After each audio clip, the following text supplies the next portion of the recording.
So, good morning. The question really is, why doesn't God stop the wickedness before it happens? We can't ask, why does God allow wickedness? Because it's not allowed. It's against the law. It's against God's law, and in most lands it's against the law of the land as well. The scriptures are peppered with references to the wicked coming to a sticky end. So if you're wicked, please take notice. But people do get hurt. And why does God not step in before they get hurt? Well, let's look at an illustration. Suppose you've got a son, a much beloved son, and he goes off the rails. He takes drugs and he gets addicted to drugs and he starts stealing to feed his habit. And eventually he steals something and hurts somebody in the process. So the police pick him up and put him in prison. Now, are you going to give up on this boy? Well, some would, and understandably so. But if you love this boy so much, you'll go along on visiting day and you'll say to him, look, you're at rock bottom now. If you want to change your way of life, I'm willing to help, but you have got to want to change. And the young lad says, yes, I realise how bad I've made things. I thought I was only harming myself, but I'm harming other people as well. I've got to change. I want to try. I'm going to try and get help. I'm going to find a job, and I'm going to try and pay back for what I've stolen. So who's happy about that? Well, his parents probably, although they know they've a long road ahead. God is happy, the angels are very happy, but what about the people who've been hurt, who've had things stolen from them? Well, they're not quite so happy. Christianity is very hard.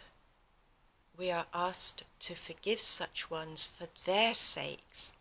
God has forgiven us so much, and somehow or other we've got to try to overlook what this young lad has done for his sake, so that he can survive, so that he can put things right with God. Very, very hard to do. But what about someone who's truly wicked and wants to be wicked and doesn't want to change at all?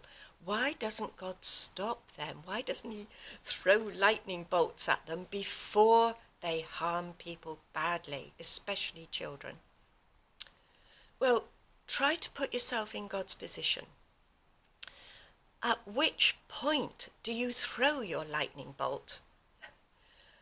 Do you wait until this person, male or female, starts watching videos, horrible videos at, say, age 15, and decides that that's what they want to do? And they set out on this horrible course. And suddenly God sends his lightning bolt, and that's the end of him. Now, his family and his friends are going to say, why did he die? He didn't do anything bad. He hadn't put a foot wrong. Because does it matter what we think? Well, actually, yes, it does. God is very kind, because justice not only is seen to be done, I beg your pardon, justice must be done, but it must be seen to be done. And God is extremely kind in letting us see that his justice is right. So he waits until the wickedness is bad. Now, that's God's way of doing things. And I have to go back to Genesis here.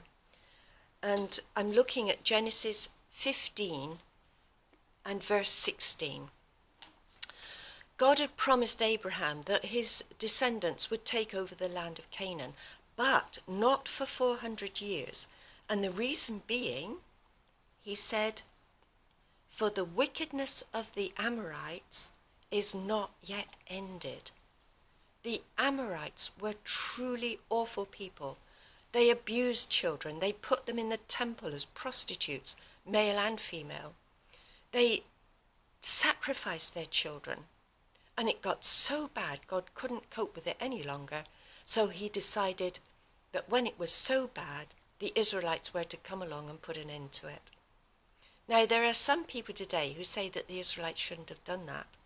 But if we look at the situation from God's point of view, it was a way of stopping severe wickedness. God had done that before at the flood. Before the flood, evilness was so bad, it had to be curtailed. So God does step in. And there are still some people who say, oh, he shouldn't have done that. But when we come to the end of the world, not the end of the earth, but the end of wickedness, we will know beyond any doubt that what God has done is the right thing. He has given people, wicked people, plenty of time to come to that point where they repent, turn around, and with God's help, do the right thing. Not everybody's going to do it, but if they don't, then the sticky end comes. And we won't be able to argue with that. But you see, if God steps in before wickedness gets so bad, he would actually have had to have done it with Adam and Eve.